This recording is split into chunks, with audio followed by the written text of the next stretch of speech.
Have you ever witnessed a moment where, in just a few minutes, a person's entire world is turned upside down just because of the color of their skin? Marcus Leighton, a successful black CEO, boarded a flight like any other passenger with big plans and responsibilities. But just a few minutes later, he was asked to leave the seat he had paid for, only to give it to a white man who thought he deserved more. One chair, one moment, one choice between staying silent and letting it pass, or standing up with dignity. If it were you, what would you choose? Would you sit tight and avoid trouble? Or would you step up, knowing the whole cabin was waiting to see if you would lose your cool?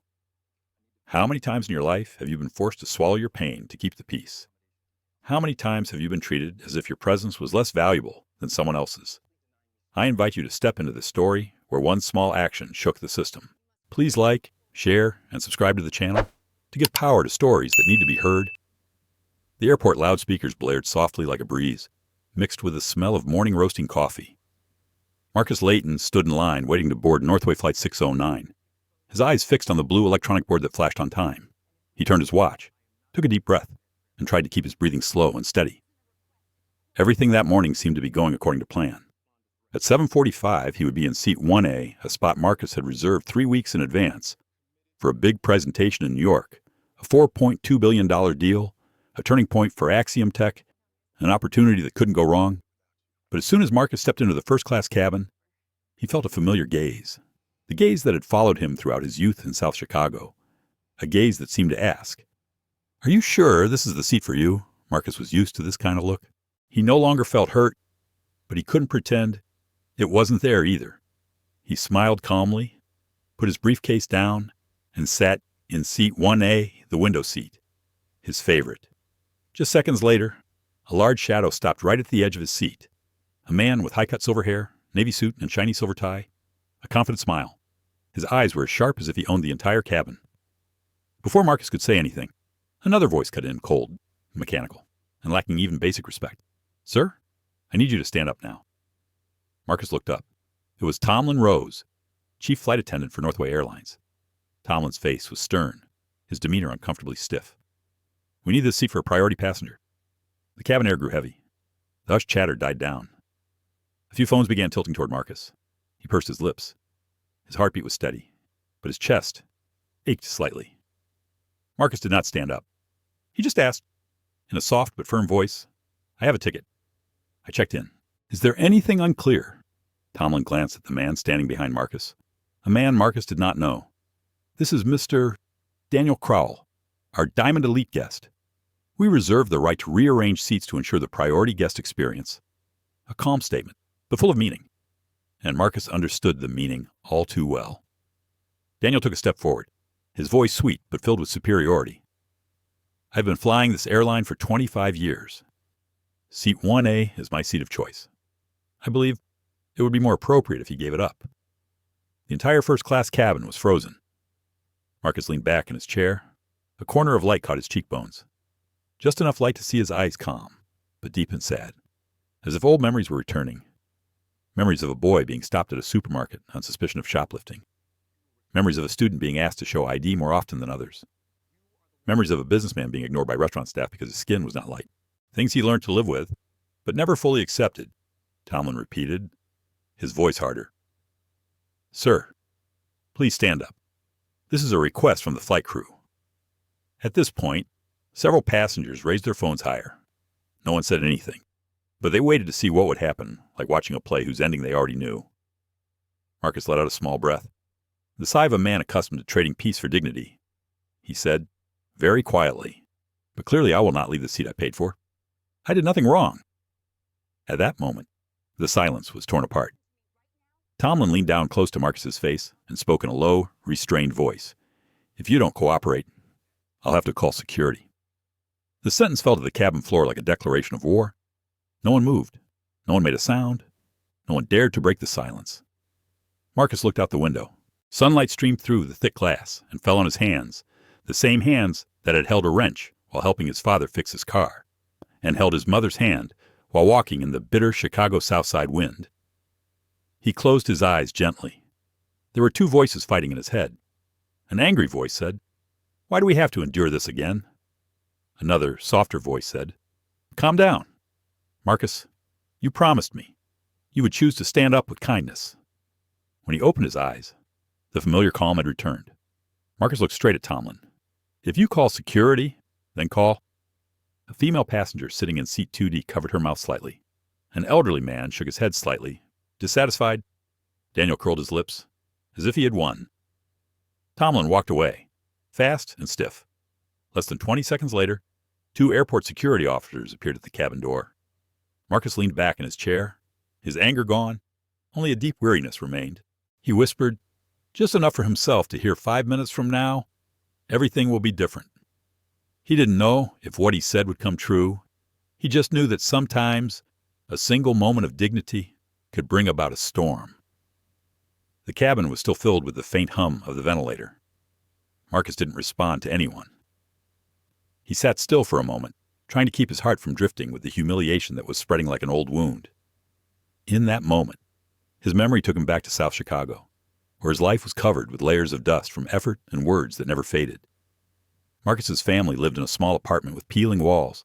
After work, his mother would walk home from the hospital in a gray coat with frayed cuffs. Her voice was hoarse but warm. When she sat down on the wooden chair across from Marcus, she would gently stroke his hair and tell him that in life, there were things you couldn't choose, but you could choose how you react to them. Marcus's father worked at a car repair shop not far from home. He was skilled at his job. His hands were greasy. But when he held Marcus, he was as light as if he were lifting something precious. He didn't say much. There was only one saying that has stayed with Marcus to this day: know when to speak and when to keep quiet, but never bow your head in contempt. The memory brought back moments when Marcus thought he would forever be consumed by judgment. He had been stopped by a store clerk for no apparent reason. He had stood in the aisle, shaking, his fists clenched until they were white. When his family emerged with a check, he looked into the clerk's embarrassed eyes and felt years older. Repeated enough times like this to form a shield, Marcus learned to stand his ground, not to scream, not to react in anger, just to say the right thing, do the right thing, and stand tall in his own way. Years later, Marcus got a scholarship to MIT. When he received the acceptance letter, his mother cried. It wasn't anything grand, she said. You're finally going to a place where people are forced to see you for your abilities, not just the color of your skin. At MIT, Marcus worked part-time in the library, studying programming and working through the night. There were days when he was so exhausted he fell asleep at his desk. But his mother's voice echoed somewhere. You don't have to run faster than anyone else. Just don't give up. It's been a long but steady journey from MIT to Axiom Tech. Marcus started out as a systems engineer. He was a good bug tender, a sharp thinker, and calm in stressful situations where others would lose their cool. He learned to read people's eyes before they could say anything, and he learned to solve problems before anyone even knew they existed. Axiom Tech's stock soared when Marcus was named CEO. He was in the news, a black man leading a national cybersecurity company. But Marcus knew that no matter how far he went, skeptical eyes would follow him like a shadow. All of that made the moment on seat 1A more than just a small incident. It made him feel like a part of his past was being pulled back. Disrespect, bias, seeing him not as a person, but as a prejudice. Footsteps suddenly sounded in the cabin, bringing Marcus back to the present. A passenger with a suitcase slid across the row of seats. There was a whiff of perfume, along with someone sighing. The movements were normal, but the air was filled with an indescribable unease. Marcus opened his eyes. He looked at the small window beside him, where the light shimmered on the black handrail. He liked to sit by the window when he needed to concentrate, because the wide sky reminded him that no amount of prejudice could stop a person if they persisted. But today, that support was pulled away from under his feet. A voice came from the back row. It wasn't loud, but it was enough to make Marcus's ears burn. The man said something about some people not being used to high-class service. The tone was half mocking, half dismissive. Marcus didn't turn. He didn't need to look to know who the comment was directed at. Next to Marcus, a female passenger sitting in seat 2C glanced at him. Her gaze was filled with concern. She even lowered her gaze slightly, not wanting Marcus to see the pity in her eyes. Marcus took a deep breath. His eyes slowly closed. His mother's image was so clear in his mind that it was as if she were standing next to seat 1A. Don't let them define your worth. You know what you can do. I know it. That's enough. It felt like everything had calmed down a little more. He remembered the day his father died of a heart attack when Marcus was still young. That day, Marcus vowed to himself that he would live to make his parents proud, even when they were no longer around to see it. But sometimes, in moments like this, he still felt a heavy void in the middle of his chest, a feeling of both grievance and resilience that choked him. Marcus opened his eyes. He sat up straight. His right hand rested lightly on his knee, a position he had become accustomed to when he needed to calm down. He didn't move from his chair, partly because he had a right to be there, partly because if he stood now, he would feel like he was turning his back on the journey he had worked so hard to build. Then, from the cabin door, Tomlin's boots returned. His face was more tense than before, but his gaze was still cold and steely. Marcus knew what was coming, and it wouldn't be pleasant. Still, he kept his composure. This is not just a seat. This is a principle. Marcus bowed his head slightly, closing his eyes for a brief moment, a silent preparation before facing what came next. Heavy footsteps were coming towards him, and that was when the story began to take an unpredictable turn. The first-class cabin felt like it was stretched to a thin membrane. The slightest touch would create a crack. Marcus remained in seat 1A, his hands resting lightly on his knees, his eyes fixed on the seat back in front of him. Not a single unnecessary movement. It was as if he were holding his entire body in a self-imposed silence to keep from being swept away by the unpredictable wave that was about to break. The noise in the cabin wasn't a cacophony. It was a low hum of held breaths, of clothes shifting, of a few phones held up but trying to hide. It was enough to make Marcus feel like he was the center of something he never wanted to be. A young flight attendant, Lydia Miles, walked to the opposite row. Her movements were gentle but shaky, as if she had just touched something thorny. Lydia did not dare to look directly at Marcus. She only glanced at him briefly and then turned away immediately. It was that moment of awkwardness that made Marcus's heart sink a little, a familiar expression of someone who knew he was wrong but did not dare to defy his superiors. Marcus felt the air grow heavier. His face showed no anger. There was only a slight darkness in his eyes, the unsteadiness of someone who knew he was right, but whose right was being eroded by the negative stares. From behind him, the muffled voices of two passengers reached Marcus. A man's voice, deep but unfriendly. He must have been seated wrong. You could tell by looking at him, a quieter female voice replied. But he looks like he has a ticket. The man chuckled softly, as if he were ready to deny the truth. Marcus closed his eyes for a moment. He wasn't angry at them, not because he was used to the whispers like tiny needles. But every time the needles touched his skin, it still sent a very real sting. A sting that time had not made him immune to. Lydia returned with a glass of water. She placed it on the table in front of Marcus, trying to keep her hands from shaking. When she bowed slightly, Marcus saw her eyes glint with regret. Without a word, he knew Lydia was not in favor of what was happening. It was enough to brighten the gloomy atmosphere around him. The feeling pulled Marcus back to reality. He was no longer lost in his memories, but instead attentively observed each person, each expression. His life experiences helped him read other people's emotions, even when they thought they were good at hiding them. A middle-aged man in row 3 kept looking over, looking uncomfortable. A young woman in seat 2C seemed to want to interject, but hesitated. A couple in row 4 deliberately avoided Marcus's gaze. Everyone is looking, but no one really wants to see. A moment later, Tomlin returned. His face was as cold as stone. His left hand held a clipboard, his right poised as if ready to issue a command. Marcus saw the determination in Tomlin's eyes, the kind of determination that men of small power who like to project great power often possess. Tomlin stepped closer, stopping just a few inches from the pressure point.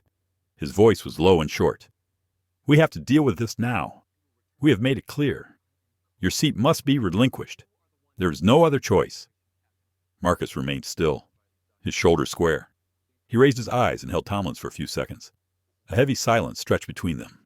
No challenge, no provocation, just the steady presence of a man holding fast to what he believed was right. Tomlin turned away, not wanting to meet that gaze again. He took a deep breath, like someone about to make a difficult decision. But for Marcus, the decision wasn't that difficult. It was just the familiar behavior of a system that was all too accommodating to injustice. Lydia stood near the door, her eyes on the floor. There was a moment when she wanted to say something, but stopped. Her every movement was soft and tense, like someone caught between two opposing choices. Marcus saw it and softened. He didn't want anyone else involved in this, but the gravity of the situation didn't allow him to leave his seat. The silence stretched on again, an uncomfortable silence that made one wonder what would happen next. In that moment, Marcus looked down at his hands. the hands that had done everything from fixing his father's tire to starting his first lines of code at MIT, the hands that had supported him through his life's trials. He knew he was not easily swayed, but this felt heavy.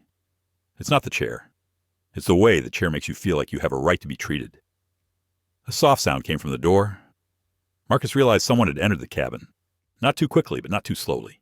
He looked up, waiting for a new sign. The presence signaled something was coming. The change in the atmosphere was palpable. Small talk died down.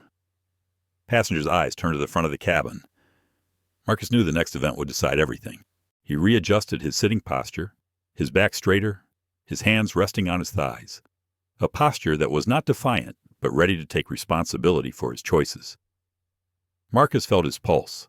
Not fast, not slow, just steady and deep.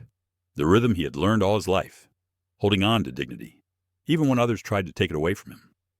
There was no discouragement in his eyes, only determination. Because at that moment, Marcus understood one thing. If he backed down, all his life's efforts would be overshadowed by 3 words. Not worthy to sit here. And Marcus knew that wasn't true. A very small breath escaped his lips, not a sigh, just a preparation for the coming wave. Footsteps approached behind Tomlin. The sound of boots hitting the carpet was soft but powerful. Marcus didn't turn. He knew exactly who had entered. The story from here will no longer be a small collision. It was about to become something no one in the cabin could have imagined. The moment the pair of black leather shoes appeared at the entrance of the first-class cabin, the atmosphere in the cabin seemed to be pulled down to a lower level. The thinnest chatter instantly disappeared, leaving a silence so thick that even the slightest touch would shatter it. Marcus didn't turn around immediately. He remained seated, his back straight, shoulders unhunched, his gaze fixed on the back of the chair in front of him, as if listening to the quiet vibrations of the room itself. But he knew who it was the moment he heard the second footstep. Slow, controlled, and with the air of someone more used to making decisions than receiving them. Henry Walsh, the head of airport security, entered. He was not a tall man, but his movements were as steady as a rock. His eyes swept the cabin, unhurried but sharp enough to make anyone who saw him take a deep breath. Those who had seen Henry at work knew he was the type of man who could spot a problem before it was called out. Tomlin straightened up and inclined his head toward Henry. His tone sounded like he wanted to establish agreement from the start. We had an uncooperative passenger. We had asked to vacate our seat, as per airline regulations, but he refused. Henry didn't answer right away. His eyes lingered on Marcus. It wasn't cold, nor was it judgmental. It was simply assessing the situation, as if he wanted to see through the cabin light into the thoughts of the man still sitting in seat 1A. Marcus slowly looked up. Their eyes met. A silence opened up.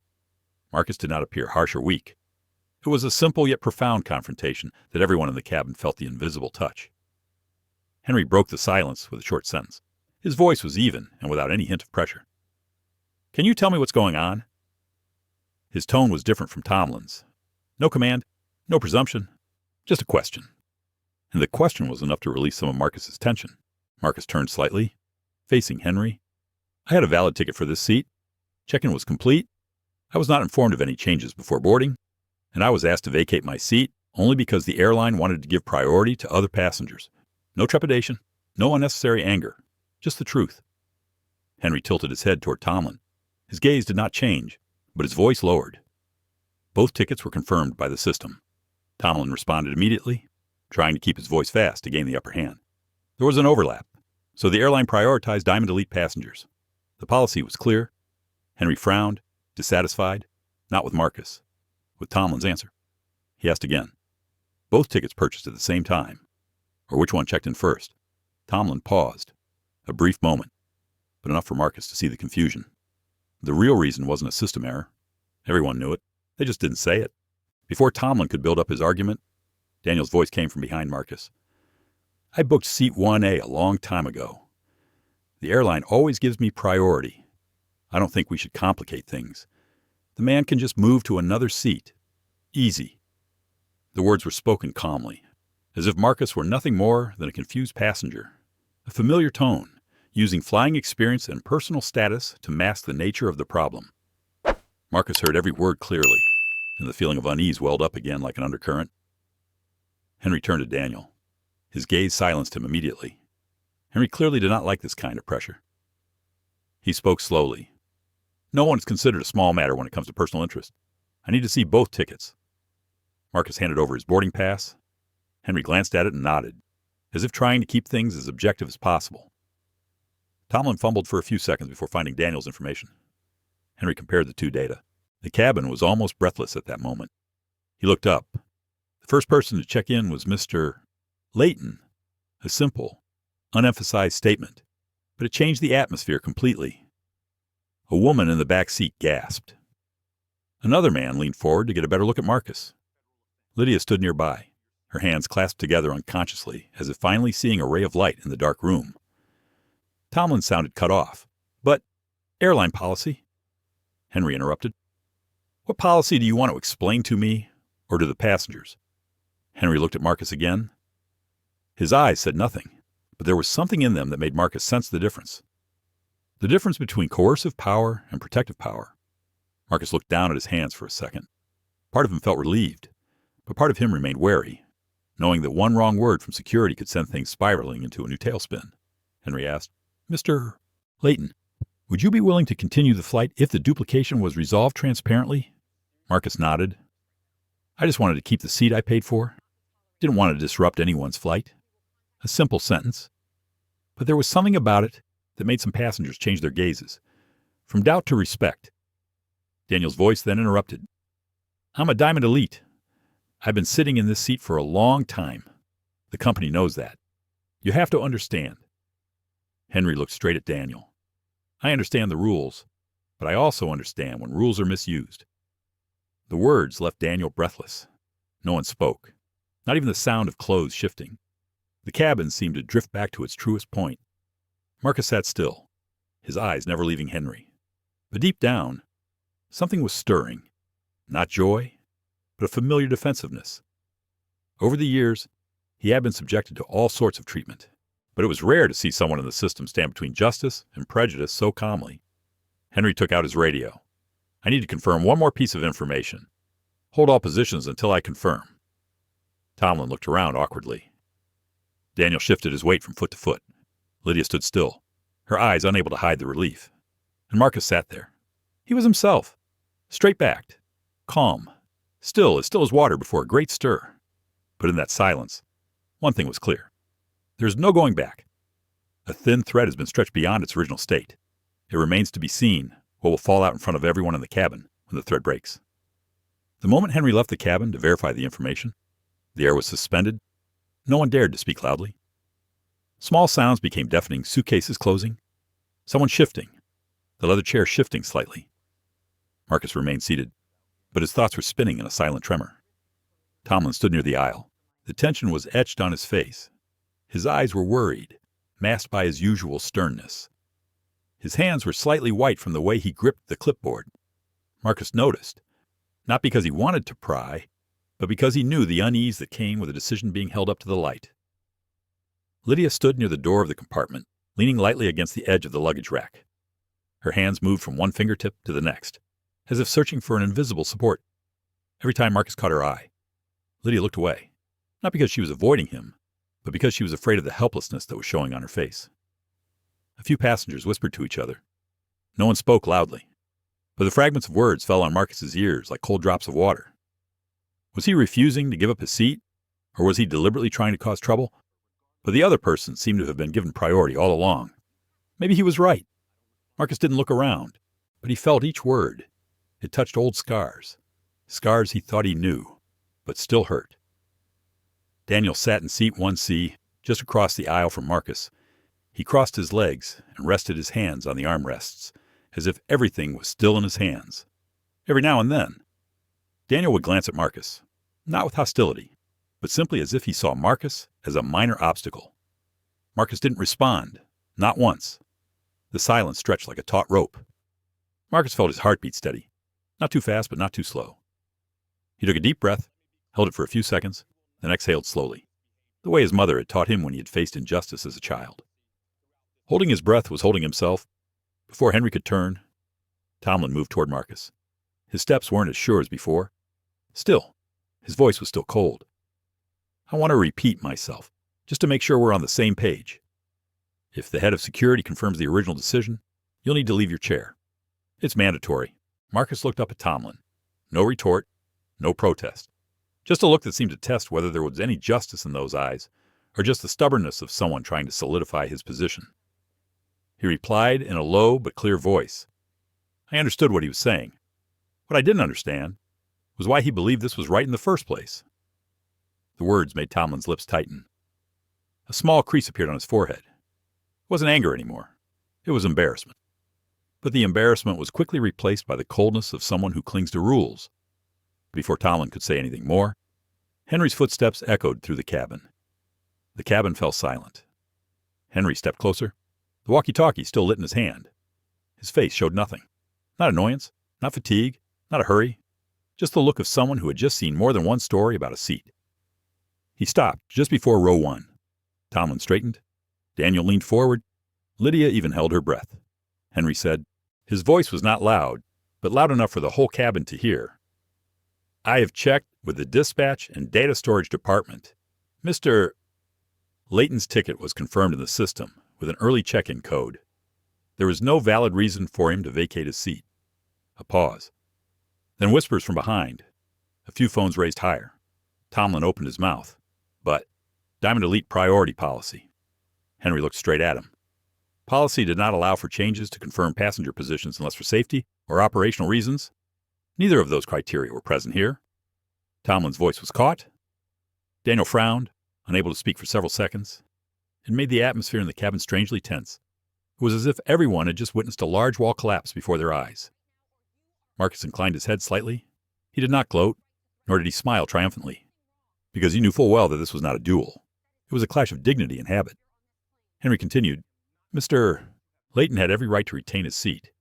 That statement seemed to put the room back on its axis, but not everyone in the cabin was willing to accept it. Daniel blurted out, his voice no longer as polite as before. I was very familiar with this position. The airline understood that. I had flown for a long time and had good intentions. Marcus turned to Daniel. His eyes were calm, but there was something hard to name. Not bitterness, not anger, but a weariness that reached the deepest level of a man who had grown up through many layers of injustice.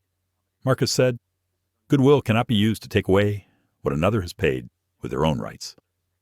Daniel paused for a beat. Lydia looked up at Marcus. Her eyes held something like gratitude. Tomlin stood there, looking as if he had just had part of his pedestal ripped away. He tried to keep his voice firm. If he didn't yield, Henry interrupted. There was no if. The passengers' rights had to be respected. A few people in the cabin nodded slightly. An elderly man muttered. Finally, someone said something worthwhile. Marcus felt his chest expand a little, not because Henry was defending him, but because someone was finally looking at things with honest eyes. But he knew it wasn't over.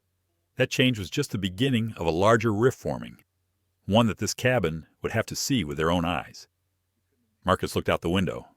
Soft light fell on the back of his hand. He spoke softly, almost as a reminder.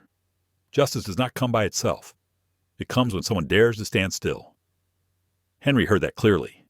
He just nodded slightly, as if agreeing with something bigger than the seat. The story is moving. Not because Marcus wants it to, but because the truth is emerging, even though no one in the cabin is ready to fully face it. And Marcus knew that the next few minutes would open up a new branch, one that no one could have foreseen. The atmosphere in the cabin seemed to stop at Henry's statement. Although everyone heard it clearly, it took a few breaths for the truth to sink in. In the first-class cabin, which was always considered a safe zone for those accustomed to privilege, a reversal had just occurred, causing even the innocent to reconsider their own position. Marcus remained seated. His posture had not changed, but there was something in his eyes that had both fallen and been lifted. It was a feeling that was hard to describe, not relief, nor triumph. It was as if someone had placed in his hands an old, familiar stone that he thought he had long since discarded. The stone was prejudice. Daniel exhaled sharply, shifting his stance as if the whole thing were not his fault. His initial confidence faded, replaced by barely concealed irritation. He turned to Tomlin, his voice lower, but not without irritation. I thought the company would always have a better solution. I'm not used to being put in this position. Tomlin avoided Daniel's eyes. His mind was reeling. This was not what he had imagined. He wanted to appear in charge, but seeing Henry standing there, deadpan, Tomlin was left with the role of the man caught between regulation and personal judgment. Marcus drew his gaze back to himself, bowing his head a brief beat, not to show humility, but to recapture the stillness within. The last few minutes of confrontation had his body as tense as an overdrawn bow. He needed a pause, a single pause to regain his breath. Lydia walked softly towards Marcus, placing a bottle of water on the small table in front of him. Her movements were unobtrusive, not overdone, but Marcus noticed every little movement of her hands, a small effort to let him know that someone understood him, even if they couldn't put it into words. "Thank you," Marcus said. His voice was low, as if afraid to disturb the silence that had fallen over the cabin. Lydia gave a small smile, then stepped back without looking Marcus directly in the eyes. There was gratitude in her averted gaze, and a hint of shame for what he had just gone through. Henry stood close to Marcus, his voice loud enough for both of them to hear. "I wanted to make one thing clear. You did nothing wrong. I was just doing my job." Marcus nodded. "I know, and I appreciate it." The two of them did not need to say more. A short but deep silence was created between them. A silent recognition of each other, no exaggeration, no pressure. Just two people who understood that sometimes justice comes from small but consistent actions. Not everyone in the cabin was happy with the transparency, though a middle-aged man in row 3 spoke up abruptly. "If you're done, hurry up. We all have work to do." Marcus heard and turned his head slightly. The man wasn't looking at him. His eyes were fixed on the ceiling of the cabin, impatient. There was no direct hatred, but no concern for the truth either. It made Marcus feel a pang in his heart, not for himself, but for the indifference that permeated modern life. A young man in the 4th row made a small sound of protest. It wasn't his fault. He shouldn't have said that. The man just shrugged and looked away. Lydia clenched her hands, trying to calm herself. She looked at Marcus, and there was a quiet sadness in her gaze. The sadness of seeing the right thing considered troublesome. Henry did not let the tension spread any further. He looked around the cabin and said, his voice even, not forceful, but full of weight, "All clear. The crew will continue to prepare for takeoff. Please take your seats." As soon as the words were spoken, the cabin began to move again.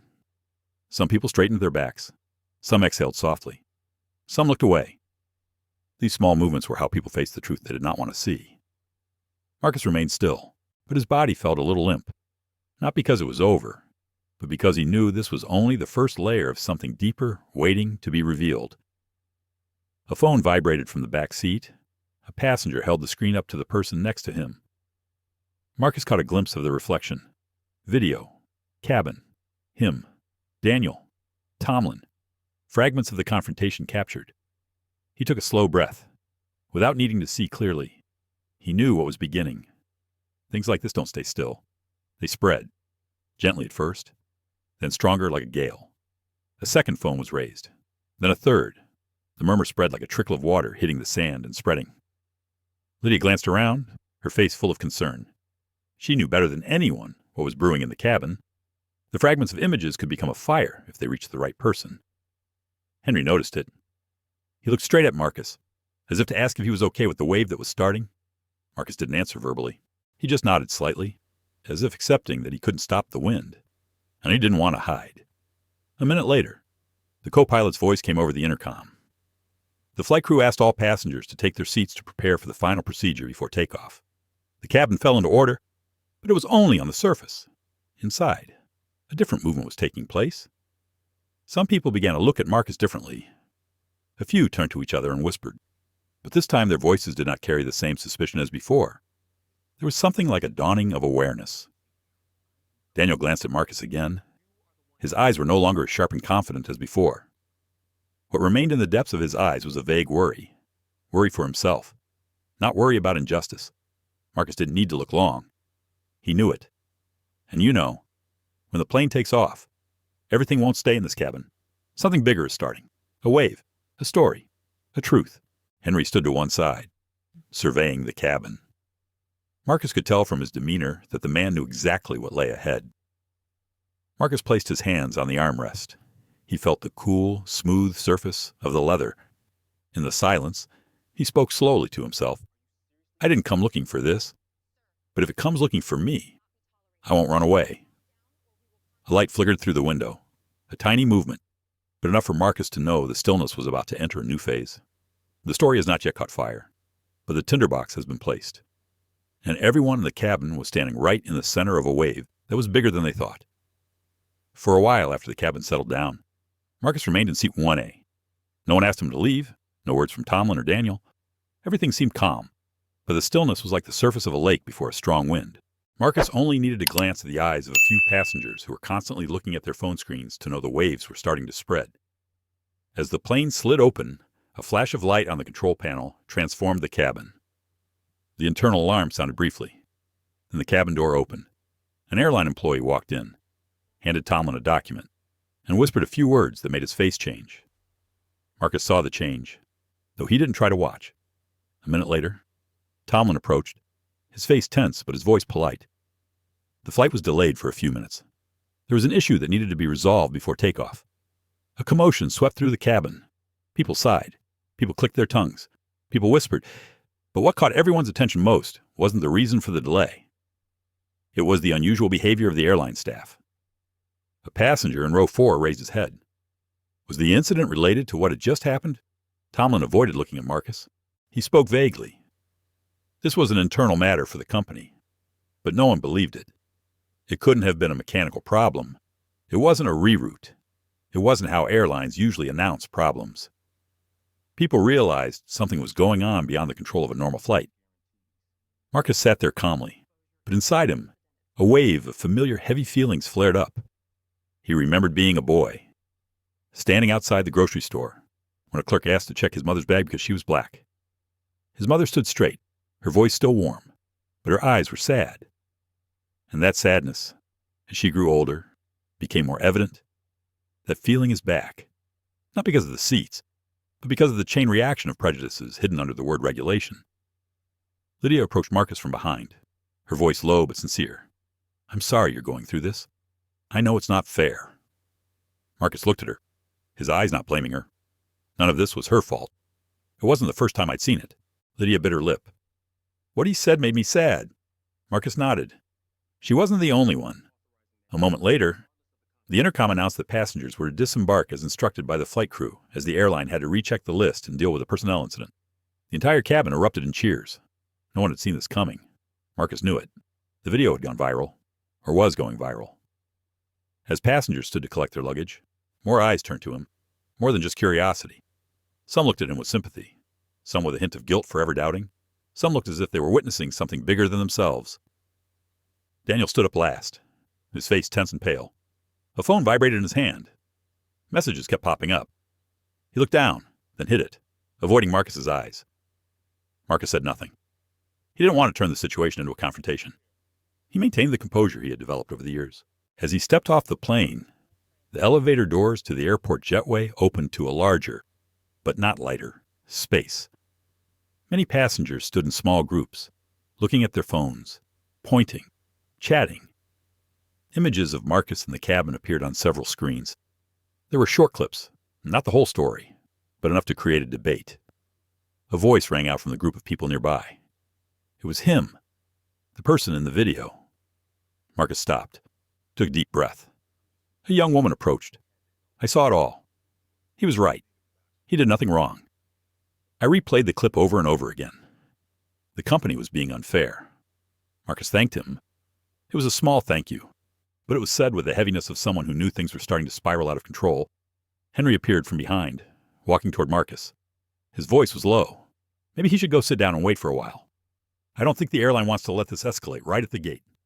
Marcus asked a question without any resistance. He thought they would find a way around this. Henry was silent for a few seconds. I thought they would try. But the truth had just been seen by many people. It would not be easy to hide. The two of them walked to the waiting area. But before they could sit down, a young woman approached. You're Marcus Leighton, right? I know you. I learned about your company in management class. She glared at him. How could they treat someone like him like that? Marcus shook his head slightly. Not because of who I was, but because this should never have happened to anyone. The girl fell silent at that. Then she nodded slowly, as if understanding that the problem was not Marcus's status, but something much deeper. The people around him began to gather. No noise, no pushing, just standing closer, looking at him as if he had touched the deepest part of what they had ever witnessed in their lives. But no one had ever stood up to speak for them before. A man with gray hair walked slowly up, I used to be a pilot. I know how airlines work. This kind of thing is not uncommon. But today, they got the wrong guy." Marcus looked at him, his eyes tired but warm. "I don't want to be the center of attention. I just want justice. That's all." Henry watched the scene. He saw more than curiosity in the crowd's eyes. There was something else brewing in the air, a natural human reaction to the sight of injustice. A Northway employee approached and asked Marcus to follow her. Her face was tense and confused. Her voice was low but clear. The management wanted to see him in the internal room. There was some information that needed to be cleared up before the flight could be rescheduled. Marcus looked at Henry. "Can I go?" Henry nodded. "I'll go with you." Marcus followed the staff. Each step felt like stepping on a ground that shook with the video. He didn't want it to explode. But when he saw the eyes of the people he had just spoken to, Marcus understood one thing. Sometimes, a story doesn't need a leader. It finds its own way. As the door to the intercom closed behind Marcus, the atmosphere inside was as tense as a wire pulled too tight. A woman with a name tag named Erin Caldwell, the area manager, stood waiting. Her expression was a mix of worry and calculation. "Thank you for coming," she said. "I hope I can clear things up before it goes any further." Marcus looked straight at her. He was gone. And the only thing I wanted to hear was the truth. That was the moment Erin took a deep breath. She knew there was no going back, no more excuses, and no more chance to make the story into a minor incident. Her answer would open the door to another storm brewing outside the conference room. The Northway office wasn't large. The fluorescent lights cast a heavy glow on the pale gray carpet. Marcus stood for a moment before taking the chair across from Erin Caldwell. He could feel the tension in her shoulders, as if she were weighing each word to avoid touching on something she didn't want to admit. Henry stood aside, not interrupting, but the position he chose provided an invisible layer of protection. That feeling made Marcus feel a little less tired, although he knew clearly that at this moment, he still had to stand on his own 2 feet. Erin opened the file on her desk. She adjusted her glasses, her eyes scanning the lines. The silence stretched like a thread between the three of them. Marcus didn't rush. He waited patiently. But patient didn't mean comfortable. When Erin finally looked up, her voice was low and careful. "About the incident on the plane, we wanted to understand how things played out from your perspective." Marcus responded immediately. "No delay, no beating around the bush. I sat in my purchased seat. I had a valid boarding pass. No change was announced. I was asked to vacate my seat to allow other passengers to check in. He hadn't checked in before me, and the reason given was unclear." Erin swallowed. She turned the file over, a small sign that she didn't want to hear what Marcus had to say, but she knew she had to. Henry looked at her, his gaze not forcing, but not letting her avoid it either. Erin continued. "We looked at the data. There was an inconsistency in the process." Marcus raised his head slightly. "Disagree," he repeated, not questioning, just as if to get her to clarify what she was trying to avoid. Erin took a deep breath. It seemed the dispatcher had flagged a priority request for Diamond Elite passengers earlier, and the head flight attendant had interpreted it as prioritizing his seat. Marcus's expression didn't change, but a familiar feeling rose in his heart. It was something his grandparents and parents had called him by a name that needed no explanation, feigning ignorance. "Where does priority claim come from?" he asked. Erin looked down at the file. She answered in a lower voice. "From the intercom. We are verifying the person who entered the order." Henry took a small step forward. He spoke clearly. Northway needed to do more to be transparent, because the whole cabin could see this was no accident. Erin sighed, a long sigh, as if she knew this wouldn't be something she could just brush off as a minor incident. She looked at Marcus, her eyes softening slightly. "You have video?" "Right," Marcus replied immediately. "No, I didn't shoot. Someone else did." Erin nodded. "We knew. The video was going viral, and the leadership was worried." Marcus looked straight at her. "I just want to know one thing. If the video hadn't come out, would this have been considered?" Erin didn't answer right away. Not denying, not confirming. The moment said more than any words she could have said. Marcus leaned back in his chair. A familiar feeling rose in his stomach, one he had learned to live with since childhood. People were being unfair, but only when they were seen did they change their tune. Henry interjected, his voice even and deep. "I had seen the entire cabin. And it was clear to me that this passenger had been asked to leave his seat for no safety or operational reasons." Erin twirled the pen in her hand. She seemed cornered and had nothing to defend herself with. She spoke in a softer voice. "I'll be blunt. These things happen sometimes, but not when the passenger is someone as influential as you, Mr. Leighton." Marcus didn't speak for a few seconds. The silence, if you listened closely, could have been heard as the inner workings of his thoughts were being worked on. "Finally," he replied, "which means, if I wasn't me, this would have been overlooked." Erin closed her eyes for a second. Maybe. The answer was so direct it hurt, but Marcus wasn't surprised. He looked at his hand on the table, the same hand that had worked all night at MIT, that had stood in the middle of an Axiom Tech conference room and presented a solution that had saved the company from a massive data breach, that had signed contracts larger than he had ever dared to dream of as a child. Yet today, what people think about revolves around an airplane seat, Henry added. "I think it would be best if the company made a public apology." Erin looked at him, startled. Publicly, it seemed she wasn't ready for that. Henry replied in a tone that was not heavy, but still sharp as a knife. The situation in the cabin at that time and the reaction of the passengers, he was not only treated wrongly, he was also looked down upon in front of many people. Erin bit her lip. It was clear she was facing pressure from both sides. On one side was internal policy and regulation. On the other was the obvious, unseen, and spreading truth. Marcus spoke up. "I wasn't asking for an apology. I just wanted to hear honesty." She paused, then sighed again, the deep breath of someone who knows she has no way back. "Okay, I'll be honest. We handled it wrong, and there's no denying it." Marcus nodded. He wasn't angry. Anger would only get the story where he didn't want it. He just wanted the truth in its proper place. Erin looked at Henry. Did he want to continue the flight? Marcus thought for a few seconds. But not long. "I wanted to. But I didn't want to go back to the cabin, like nothing had happened." Erin put her pen down on the table. "I understand." There was a knock on the door. A young clerk ran in, pale-faced. Mrs. Caldwell. The media knew. The video was going viral. There were headlines. Erin frowned. Marcus was silent. Henry looked out the small side window, where white light filled the room, a reminder that things had officially moved on. Marcus asked the other employee, "Was there an article mentioning my name?" "Yes. There are some articles calling you the black CEO who was kicked out of first class by a white passenger. They are being hotly debated." Henry tilted his head to look at Marcus. He knew this was no small matter. Erin whispered, "We were trying to put it out, but it was too late." Marcus closed his eyes for a moment. He didn't want the conversation to be about his skin color, but he knew that was the crux of the matter, something everyone could see, but no one dared to name.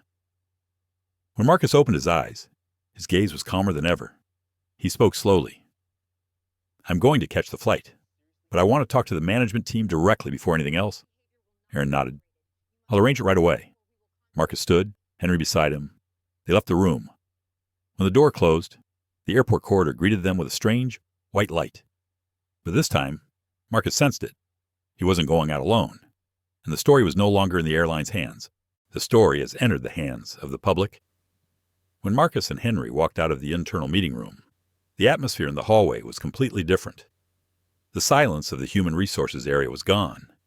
Instead, there was the sound of hurried footsteps, a few employees talking in low but urgent voices, their eyes glancing at Marcus, then looking away, as if they had just witnessed something that was spiraling out of control for the company. Marcus could feel his heart rate slowing, not because of fear, but because he knew what he was facing was more than faulty procedure, more than disrespect. It was the nature of a system accustomed to hiding its flaws and hoping they would go unnoticed. A system that thought they could be swept under the carpet of fancy internal reports. Henry walked slowly beside him. He spoke softly, his voice deep as old wood. "Would you like a break? I can ask them to clear up the media before you continue." Marcus shook his head. "I didn't want them to think I was hiding. It was better to be in the middle of it all, to hear their explanation for myself." They walked to the dispatch area. The office door was ajar, and there was a little chatter and a ringing phone. Erin Caldwell was talking to a group of senior executives. When she saw Marcus, she stopped. "Thank you for waiting," she said. "I have asked the senior management team to stay behind to answer any questions directly." Marcus stepped inside. The room was large, with glass walls overlooking the runway. Outside, planes lined up for inspection. The airport was still running, but the air inside the room held the full weight of the conversation. A manager named Braddock spoke first. Mr. Marcus, I want to apologize in advance, but we hope you understand that this is all a technical misunderstanding. Marcus looked at him. Technical misunderstanding. Do you know how many black people before me have heard that Braddock froze? Marcus had not expected such a direct response. Another manager chimed in. We don't discriminate. We just follow the priority process. Marcus nodded, his eyes unwavering. I wasn't asking about your ethical statements. I was asking when your priority process was used, what factors were used, and who decided that I should be the one to be moved. The room was silent. Every second felt like lead. Erin looked around at the people around her and took out a small document and put it on the table. Here, she said.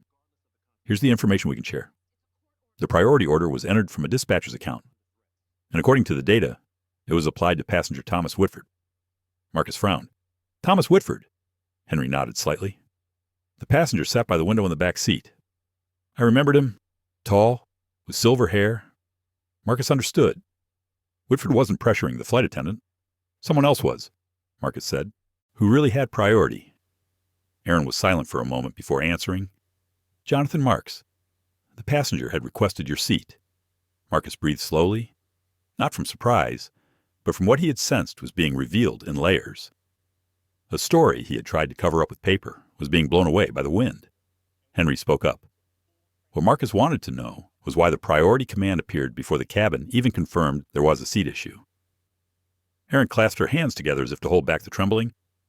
We haven't found out who actually gave the orders yet, but it seems like the coordinator has received the request from the immediate superior, Marcus asked. Which superior? Erin shook her head. We need more time to verify. Marcus looked at her a long time. His eyes spoke volumes for all he could not say.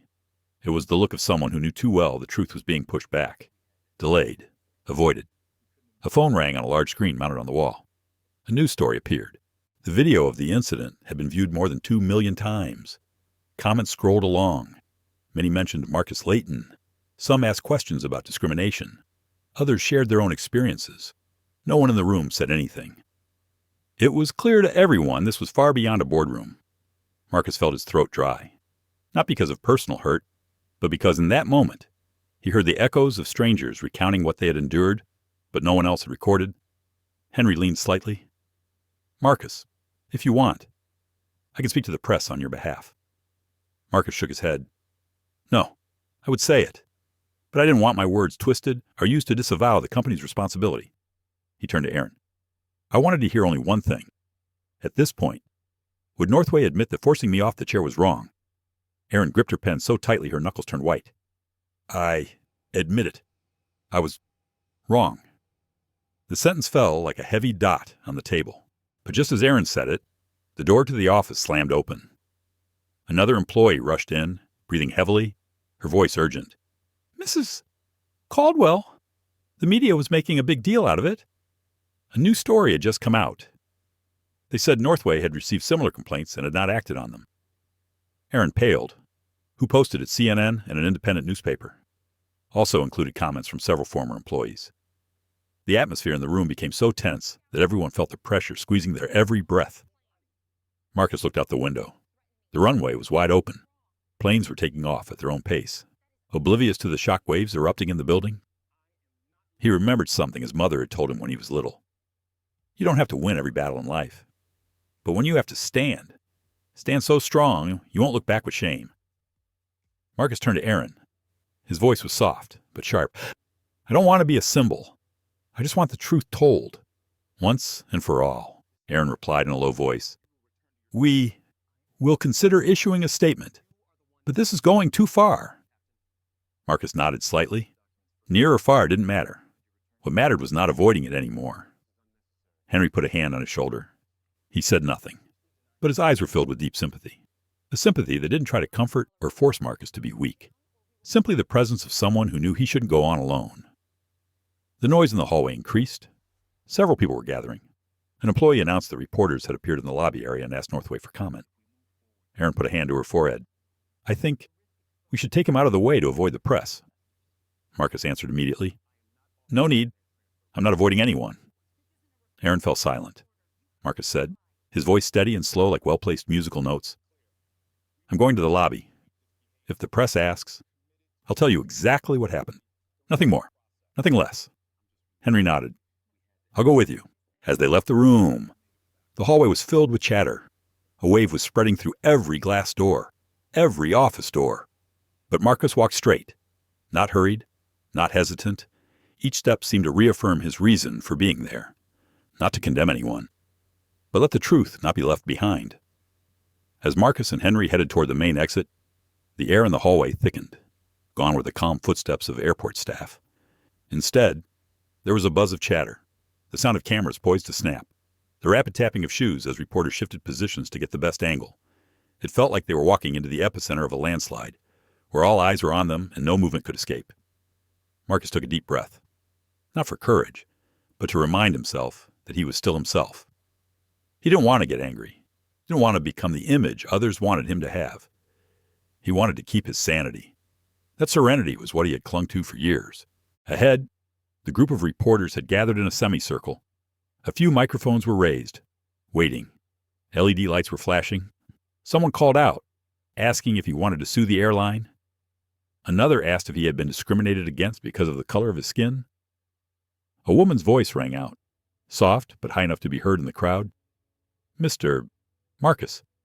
The people wanted to know what had made him stay silent before and why he was here today. Marcus didn't answer right away. He walked closer to the lobby, where there was enough space for him to stop without being pressed against the wall. Henry stood behind him, not interrupting, not speaking for him. He just provided a solid presence so Marcus felt he wasn't alone.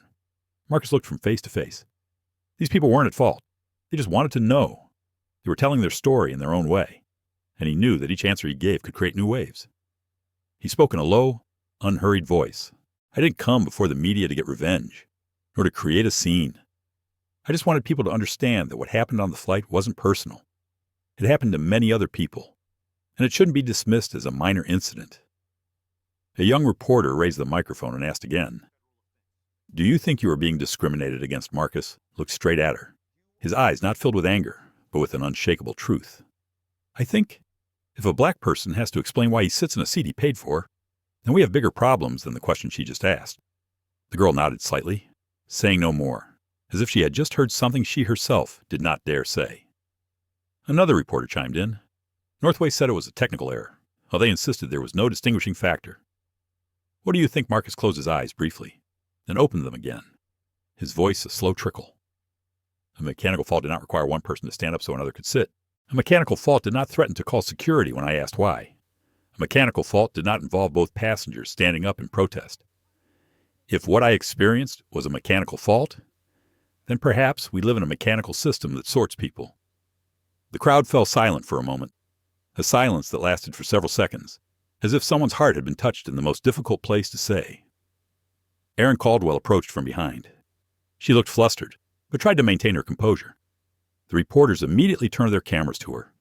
Let us make our official statement, she said, trying to smile professionally. Marcus stepped aside, not interjecting. Erin stood in the middle of the reporters, clutching the paper in her hand.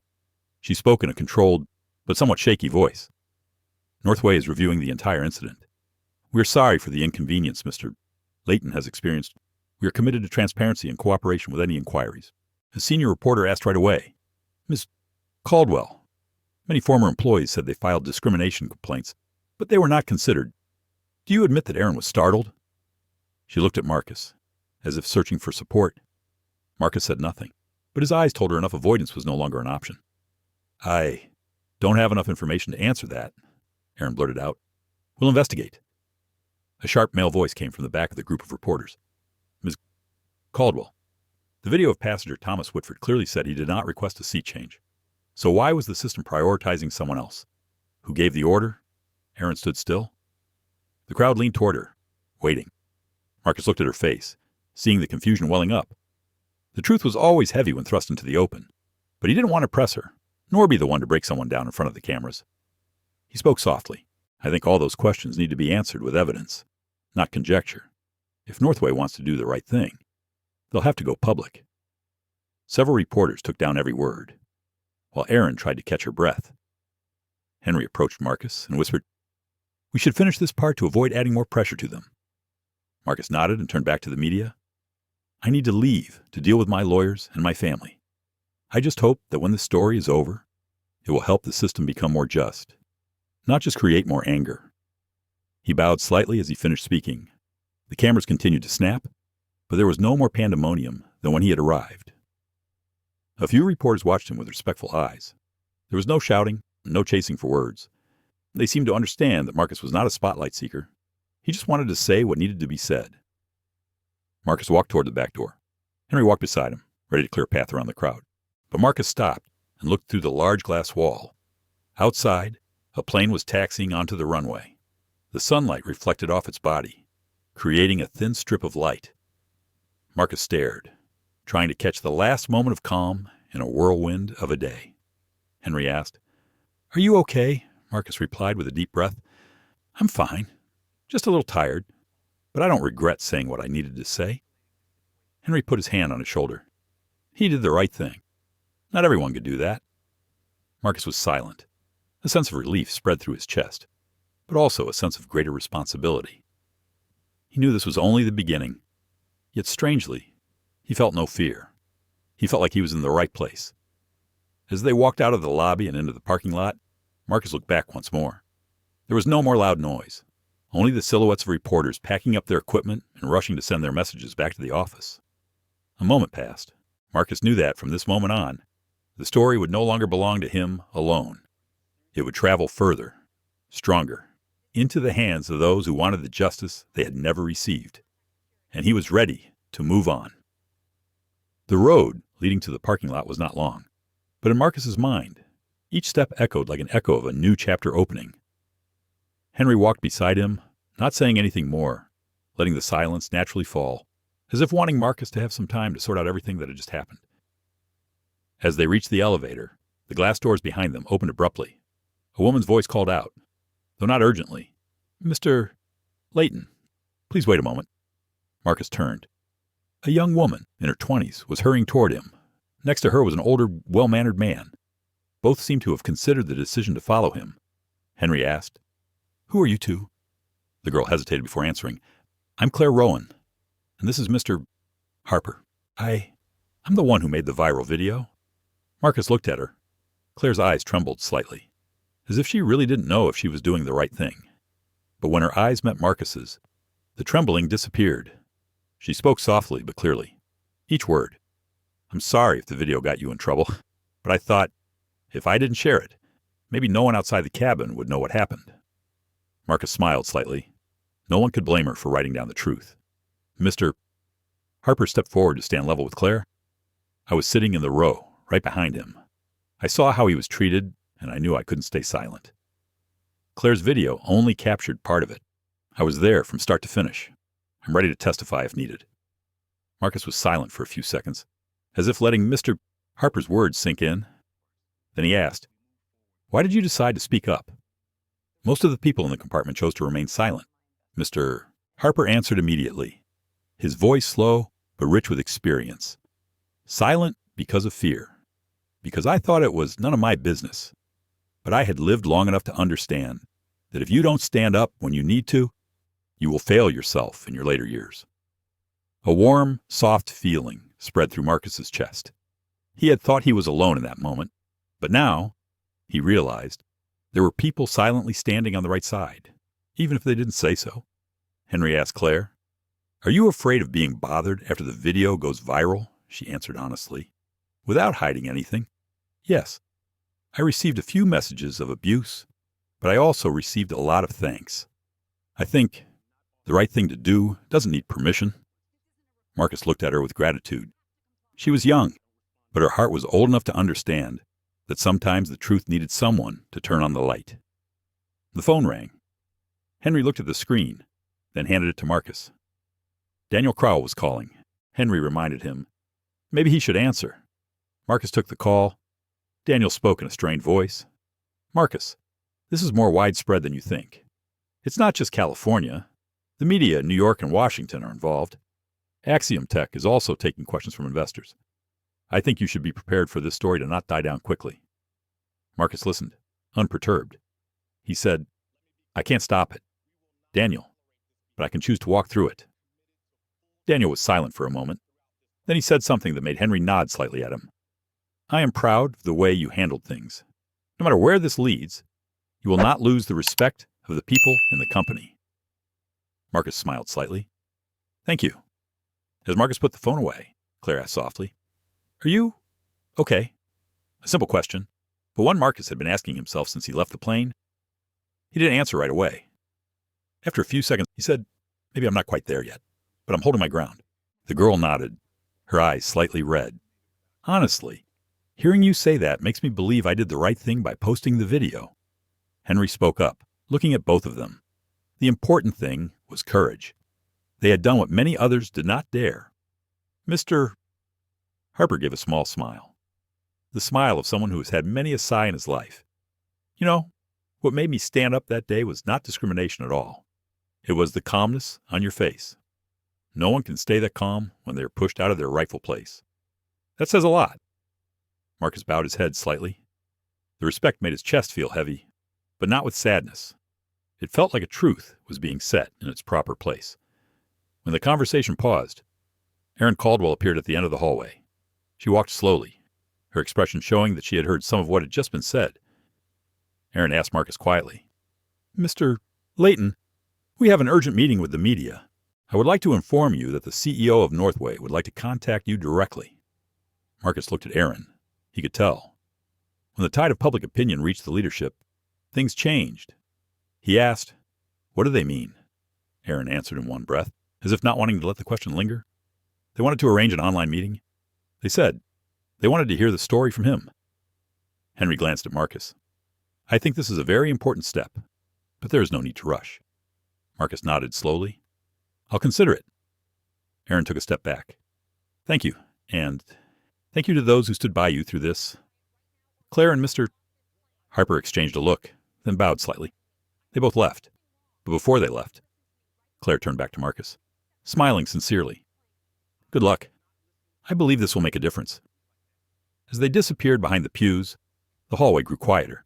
Marcus stood for a moment, watching, taking in the sight of two strangers bravely stepping out of their comfort zones to speak up for what was right. Henry asked, Do you want to go back now? Marcus shook his head. I wanted to walk. I needed to get my head around it all. You get the idea. Let's go the other way. There are fewer people. They turned down a corridor that led to an area bordered by large glass doors. Beyond was the parking lot, the sunlight casting a pale yellow glow on the metal wings. Marcus watched the scene, feeling as if the world was still moving in its own direction, despite the storm brewing around him. Marcus closed his eyes for a long moment. In the soft darkness of his closed eyelids, he could hear the small peace that still resided somewhere inside him, a silence that life had repeatedly taught him to maintain at all costs. When he opened his eyes, looking straight at the runway, Henry asked, What do you think the next step is? Marcus replied softly, I don't think the story is mine anymore. It's become something that many other people are looking at. I won't let it stop halfway, but I'll take each step responsibly. Henry smiled slightly. That was what made him different. Marcus didn't answer. He just stared out at the plains, feeling like there was a long journey ahead of him. Not in the sky, but in people's hearts. And he was ready. The glass area where Marcus and Henry stood looking out at the airport gradually became empty. The groups of passengers had dispersed. The footsteps had faded, leaving only the steady sound of the flight announcement system. The large screen in the lobby continuously displayed the latest news. A few lines flashed by quickly, but enough for both of them to realize how strong the waves outside were.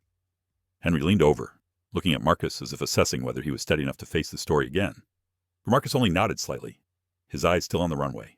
Outside, a plane was moving slowly, its wheels rolling on the concrete with a sense of ease, as if the world continued to move at its own pace. Despite the small part of it that was in chaos because of his story, that fragile peace calmed Marcus a little. He turned to Henry. I think I should call Lydia. She must be worried. Henry agreed immediately. Call.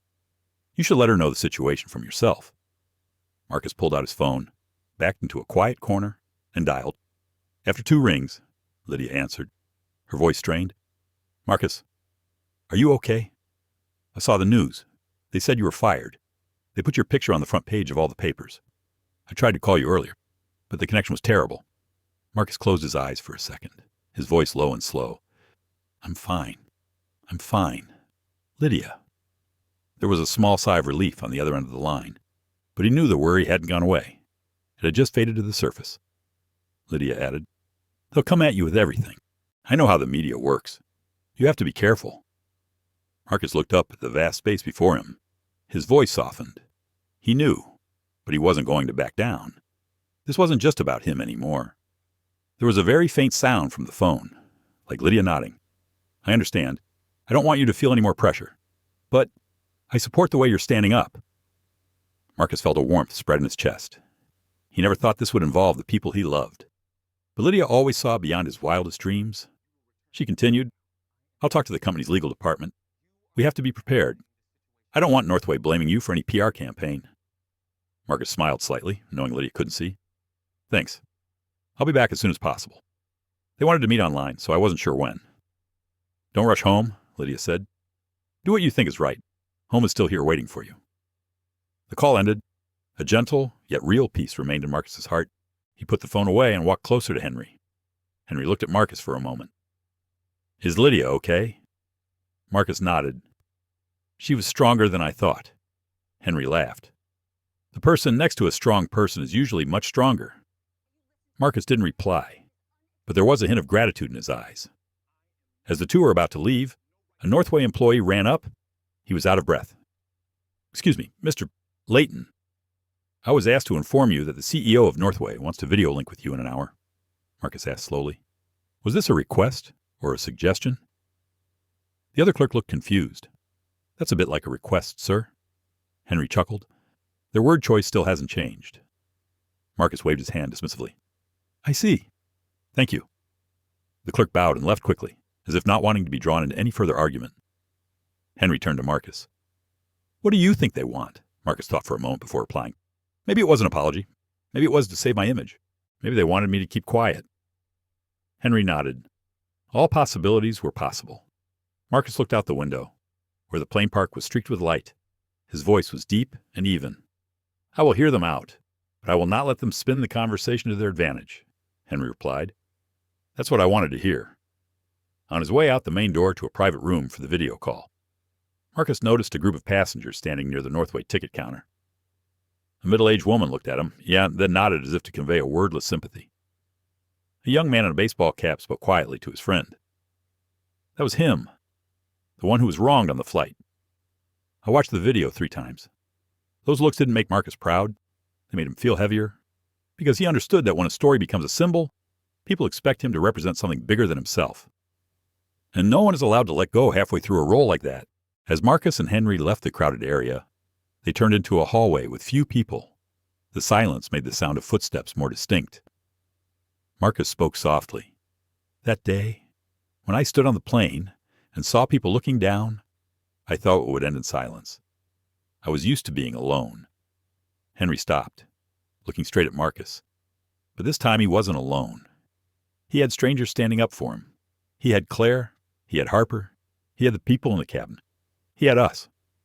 Marcus pursed his lips, not out of emotion, but because he understood that the truth was slowly becoming irreversible.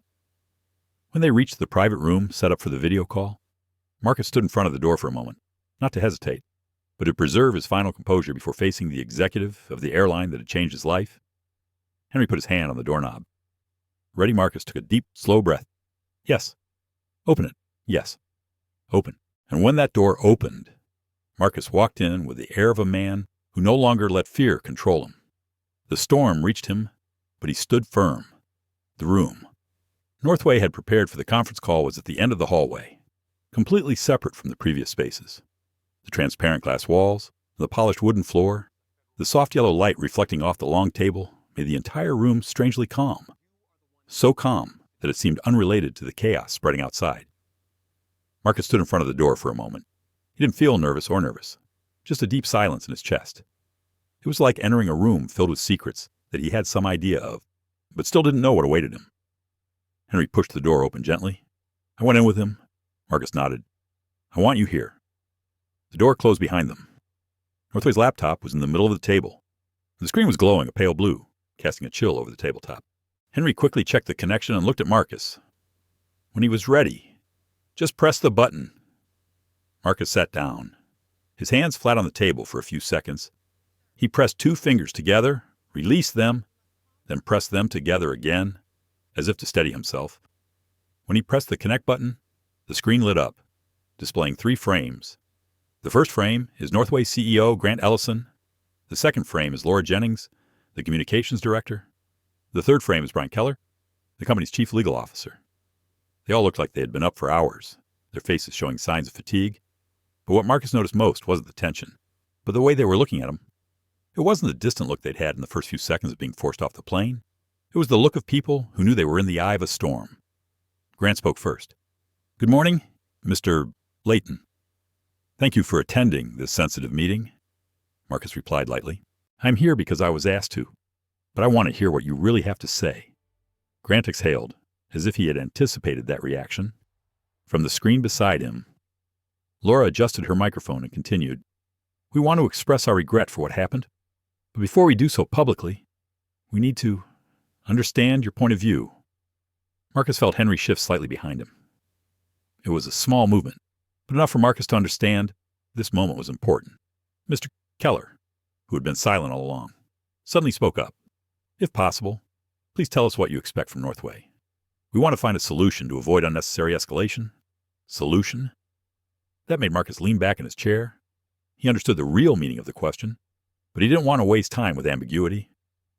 "Before I say what I want," Marcus said slowly, "I need to hear something. Do you admit that my request to vacate my seat was not based on technical or safety reasons?" Grant looked at Keller as if for help, but Keller just frowned slightly, signaling that there was no point in beating around the bush. Grant took a deep breath. "Yes. After reviewing the data and reports, we admit that there was a serious error in the process." Marcus didn't avoid his gaze. Mistake. Was it an accident, or was it intentional? Grant stiffened. Laura looked down at the document, avoiding Marcus's gaze. Keller answered for him, his voice clear. "We couldn't verify the level of intentionality, but there were signs that the decision was biased." Marcus kept his voice even. "What was the bias based on the question landed like a stone?" Grant pursed his lips. "Finally," he replied quietly, "we are investigating possible bias based on membership status and passenger identification." Passenger identification. The words echoed in Marcus's mind for a long moment. He didn't respond immediately. He put his hands together, his knuckles touching and then separating as if sorting through his emotions. He said, "I get treated differently because I'm black." "Right." No one answered, but their silence was enough for Marcus to understand everything he needed to understand. Henry stood behind, his arms crossed over his chest. He looked at the 3 faces on the screen with a look of barely concealed disappointment. After a long moment, Laura spoke up in a hoarse voice. "Mr. Leighton, we want to work with you to make things right. We want to issue a formal apology and possibly negotiate a suitable compensation to end this on a positive note." Marcus stared straight at the screen, his eyes strangely still. "You think I want money," Keller quickly corrected. "Not thinking. We just wanted to leave the options open for you to consider." Marcus shook his head slightly. "I didn't want compensation. I didn't want to negotiate. I didn't want a closed-room settlement and then a sealed document." Grant frowned. So what did he want? Marcus leaned forward, his voice low, but sharp as a needle. "I want you to publicly acknowledge that what happened was not a system error. I want you to make it clear that bias was involved in my removal. And I want you to reform your policy so that no one else has to go through the same thing." Laura looked at Grant, as if waiting for him to object. But Grant didn't object. He just sighed, a long sigh. "Mr. Leighton, this request would make our situation much worse. We would have to face shareholders, regulators, a whole wave of lawsuits." Marcus replied lightly, "Yes, but it was the right thing to do." Grant was silent. Marcus continued, "I've lived with suspicious looks all my life. I know what it's like to be seen as less than someone else, even when you're in the right place. And I don't want any child, any passenger, any person of color to feel that way ever again. I just want clarity and change. Not for me, for those who come after me." There was a long silence after that. Henry looked at Marcus with undisguised pride. The 3 people on the screen no longer maintained their composure. They looked at him as if they were facing an irreversible truth. Finally, Grant spoke in a voice as heavy as stone. "We will meet with the council, but I warn you that the path he wants us to take is difficult." Marcus didn't change his tone. Easy roads usually don't lead to any change. Grant bowed his head. I'll be in touch after the council meeting tonight. The call ended. The screen turned off, leaving Marcus and Henry's reflections on the glass. Henry put his hand on Marcus's shoulder. You know, I've seen strong people, but what you did today is a different kind of bravery. Marcus let out a long sigh, as if releasing the weight of a long day. He replied, I just did what needed to be done. Henry looked at Marcus for a long time, and what had to be done was never pleasant. Marcus knew that, but he also knew something else when the truth was laid down on a round table. No one could turn it away by closing their eyes. He stood up and looked out the window where the sunlight was changing. The sky was no longer as clear as before. A light layer of clouds was moving in, not threatening, but enough to signal that the story was not over yet. Not today, not tomorrow, but Marcus was ready for what came next. After the tense conference call with Northway executives, the glass room fell silent. It wasn't a peaceful silence, but rather a stillness like the surface of a lake after a boulder has been dropped. Nothing was quite as it had been. Things were moving beneath the surface, invisible to the naked eye. Marcus placed his hands on the table, held his breath, and slowly stood up. Henry watched him from across the table, his expression a mixture of relief and concern. Henry said softly, he had just done something that most people would not dare to do, but that also meant the stairs would be even heavier from now on. Marcus nodded slowly. I know, but if you want something in return, you have to accept the trade-offs. Henry said nothing more. He understood that Marcus was not the type to make impulsive decisions. Marcus's composure was not a mask. It was a weapon, a form of strength that could not be defeated by noise. The two of them walked out of the room. The door closed behind them with a soft, resounding click, marking the end of an important chapter. They turned into the main hallway, where the flow of people was becoming more dense. But as Marcus turned the corner, he immediately noticed that the atmosphere was different from when he entered the conference room. A group of people gathered near the lobby. Not reporters, not airport staff. Passengers, passers-by. A few with phones looking at something. A woman standing by the flight information board whispering to the person next to her, There, that's him. I just saw on the news that Northway is in an emergency meeting because of him. A man in a jean jacket looked at Marcus, his eyes not curious, but full of respect. He spoke softly, but loud enough for Marcus to hear. Thank you for not being silent. Marcus stopped half a step. Henry glanced at him and lowered his voice. See, the wave is spreading very fast. Marcus continued walking, his pace steady but steady. They hadn't gone far when Henry's phone beeped with a text message. He flipped the screen open and frowned. Marcus looked at him. What happened? Henry turned the phone so Marcus could see. A breaking news story. The national network was running the headline, Northway investigating internal discrimination allegations. Board of directors to hold emergency meeting tonight. Below was a photo of Marcus standing among a group of reporters in the airport lobby. Henry spoke softly. This was no longer an accident. It was a national issue. Marcus didn't answer. Part of him knew it would happen, but seeing it with his own eyes carried a different weight. He sensed something shifting, not just at Northway, not just in the media, but in people's hearts. Before he could take another step, Marcus's phone rang. The caller ID appeared Lydia. Marcus picked up the call. Lydia's voice was shaky but not weak. Had he just seen the news? They were saying that some board members wanted to force the CEO of Northway to resign. All over social media. They were calling for the people involved to be fired. I saw thousands of posts. Marcus, I've never seen anything spread so quickly. Marcus walked slowly, his voice soft, as if to reassure her. He saw. He didn't think it would go this far. But maybe it was time to bring it to light. Lydia was silent for a few seconds. Then she spoke in a different voice, calm and very mature. I'm here for you, no matter what happens. As long as you don't lose yourself. Marcus let out a small laugh through the bustle. He hadn't lost himself, and he wouldn't. As Marcus put the phone away, Henry nodded to him, as if confirming that they were on the same side. But before they could move on, a loud voice called from behind. Mr. Leighton? Wait a moment. Marcus turned. A man in a brown suit was walking toward them. His name tag read Oliver Grant, independent journalist. He took a deep breath and said, Sorry to bother you, but I have some information I think you might like to know. Marcus tilted his head slightly. I'm listening. Oliver opened his phone and showed Marcus an email with a vague subject line that had been forwarded multiple times. It was an anonymous source who made it clear that the request for Jonathan Marks's priority had not come from the system. It had come from within the dispatch department, at the request of a long-favored middle manager. Henry squinted. "Are you sure this email is real?" Oliver answered without hesitation. "I checked some of the metadata.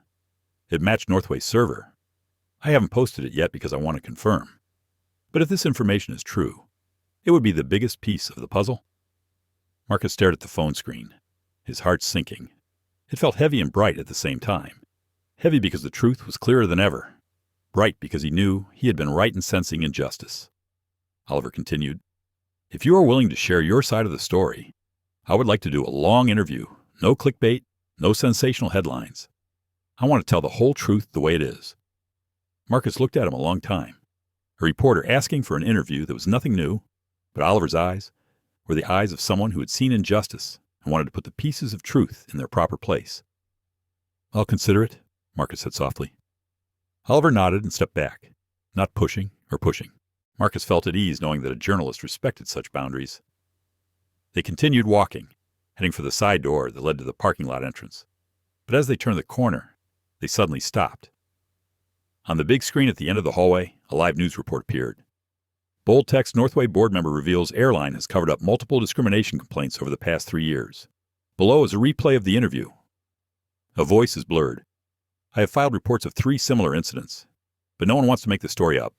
They are afraid of affecting the company's rating." Marcus stood still, saying nothing. Henry was silent too. The news continued to trickle down. Northway holds emergency meeting. CEO Grant Ellison asked to explain internal policy. Another line reads, "Shareholders demand independent investigation." Another line, Marcus Leighton's reaction, became emblematic of the movement for transparency in the airline industry. Marcus stared at the screen without moving.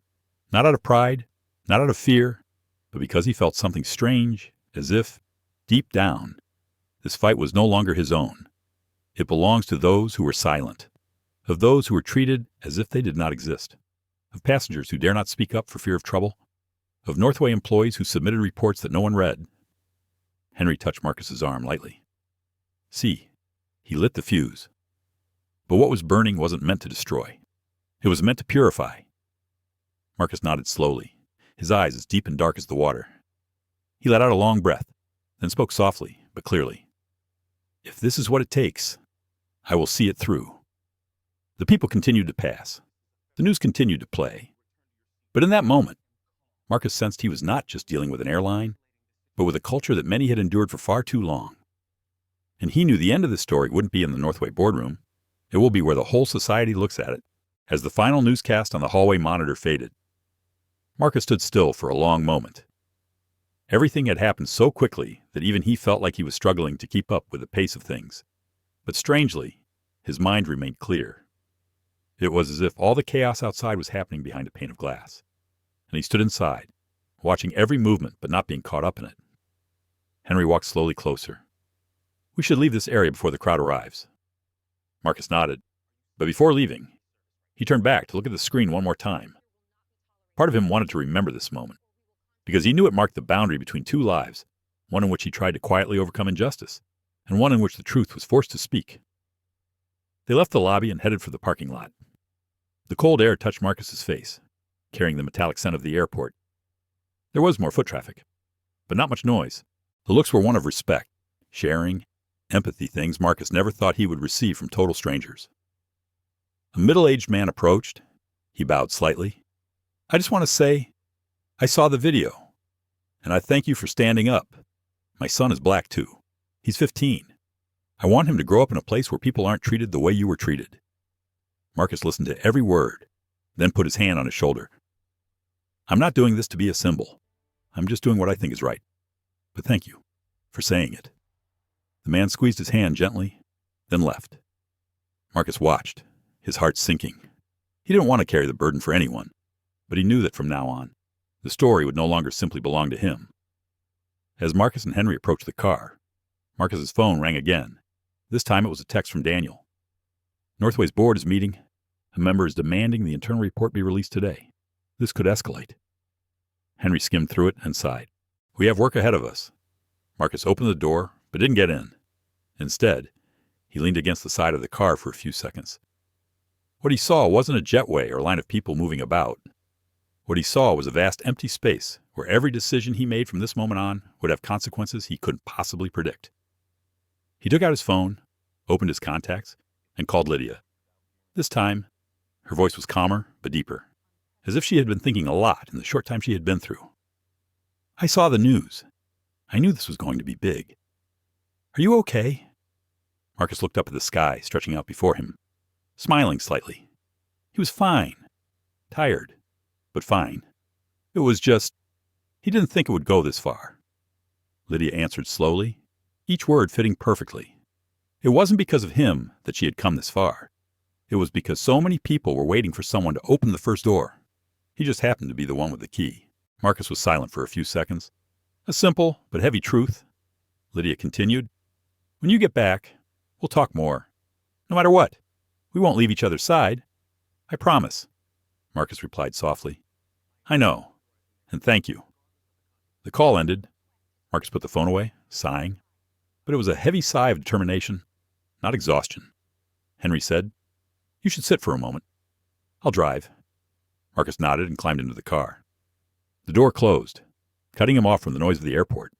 It was so quiet inside that Marcus could hear his heart beating slowly and steadily. On the dashboard, the screen displayed a new message. Northway issued an interim statement. We are committed to transparency and are verifying all internal processes. Henry glanced over. See, they're under pressure. This pressure will force them to change. He's pushed the door open, and it won't close. Marcus didn't answer right away. He looked out the window and saw a little boy dragging a suitcase, his mother beside him. The boy turned to look at Marcus, his eyes sparkling with curiosity, and then smiled slightly. A big smile, without hesitation, without doubt. That smile made Marcus feel suddenly lighter. He thought to himself if that boy had grown up in a world a little better than today, perhaps all he had gone through would not have been in vain. Henry started the car. The engine hummed warm and steady. They pulled out of the parking lot and joined the traffic heading toward the freeway. The sky ahead was darkening, not because of the passage of time, but because the clouds were thickening a sign that a light rain might be coming. Marcus leaned back in his chair, his eyes half closed. He thought about what CEO Grant Ellison had said, about the board meeting, about the anonymous emails Oliver had sent, and about the people who had stood by him, Claire. Mr. Harper, Lydia, Henry, and even the people he didn't know in the airport. Henry spoke softly, as if afraid to break the silence.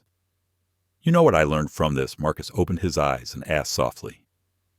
What Henry looked forward, his voice low and experienced. That change never comes from the loudest voice in the room. It comes from the one who dares to stand up and speak the calmest. Marcus laughed softly, a tired, hopeful laugh. I didn't know if I was actually calm, but I tried. Henry replied, and he did. The car left the airport area and headed out onto the open road ahead. The streetlights began to appear, stretching out in pale yellow streaks. The world outside was still spinning. But in this moment, in the small car rushing through the night, Marcus felt like he had taken a significant step on the long road toward the right thing. No one knows what the next chapter of the story will hold. But one thing Marcus knows for sure this time. He's not walking alone. And the truth, finally, began to speak for itself. Marcus's story is about more than a chair. It mirrors moments many of us have experienced feeling overlooked, undervalued, or treated unfairly when we've done nothing wrong. Silence is sometimes the safest way to move on, but prolonged silence allows injustice to become a social habit. Marcus chose not to be silent, but importantly, he stood up with calm, with dignity, with truth, not with anger. And that is what made his voice resonate with millions. The lesson here is not to fight loudly. It is this. When you face injustice, remember that your dignity is never negotiable. A strong stance, a clear voice, a decision to stand up sometimes, that is what can change a system. Whether you are young or old, no matter where you stand, you have the right to demand the respect you deserve. And sometimes, your actions become hope for those who cannot speak up for themselves.